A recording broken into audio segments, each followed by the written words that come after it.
헌법재판소 탄핵 심판 절차에서 국회 측은 당초 소추 사유 중에서 내란죄 주장 부분을 처리한다고 했는데 헌재 측에서는 국회 의결을 거쳐야 한다는 피청구인 측의 주장을 받아들이지 않고 변론기를 잡았는데 어느 쪽 주장이 타당한지. 국회 탄핵 소추 사유서는 두 가지 의미를 갖고 있습니다. 우선 헌법재판소에 대하여는 탄핵을 구하는 공소장과 같은 의미를 갖고 있죠. 이것은 일단 헌재에 접수되면 심판이 끝날 때까지 그 기재 사실의 동일성이 유지되어야 되고 변경되면 안 된다는 것입니다. 내란죄가 주요한 소추 사유 중에 하나였는데 이걸 처리한다는 것은 소추 사유서에 변동이 있다는 것으로서 원칙적으로 허용되어서는 안 될 것입니다.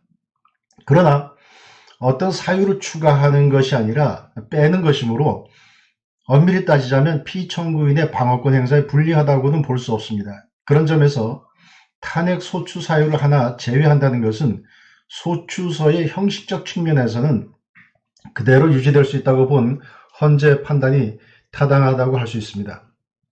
그러나 이것은 탄핵 소추서가 갖고 있는 본질적인 다른 성격은 놓치고 있거나 눈 감은 것입니다.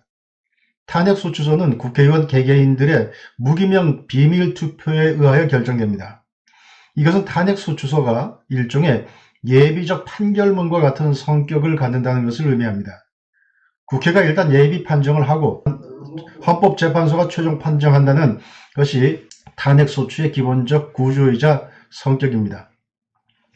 그런데 국회의원들 각자가 탄핵 찬반 심판을 할 때 그 근거, 무엇을 보고 판단을 합니까?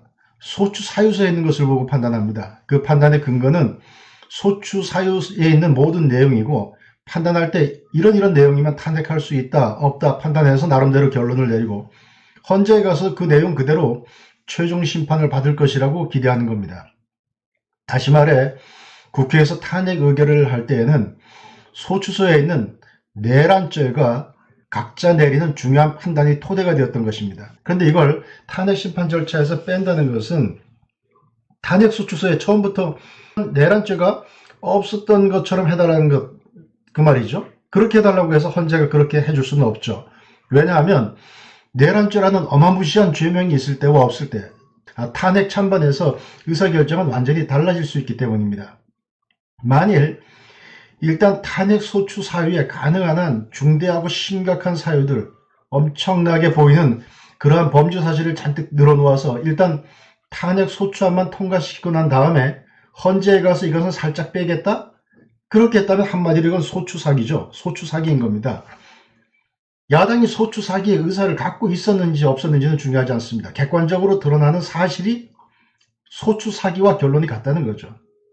소추 사기가 아니란 걸 보여주는 유일한 방법은 내란죄를 뺀 탄핵 소추서를 다시 만들어 국회의 탄핵 소추 절차를 다시 밟아야 합니다. 국회의 예비 심판부터 오염되지 않은 소추서로 다시 해야 한다는 말입니다. 헌법재판소는 이런 소추 사기의 장단을 맞춰줘서는 안 되고 각하하는 것이 맞습니다.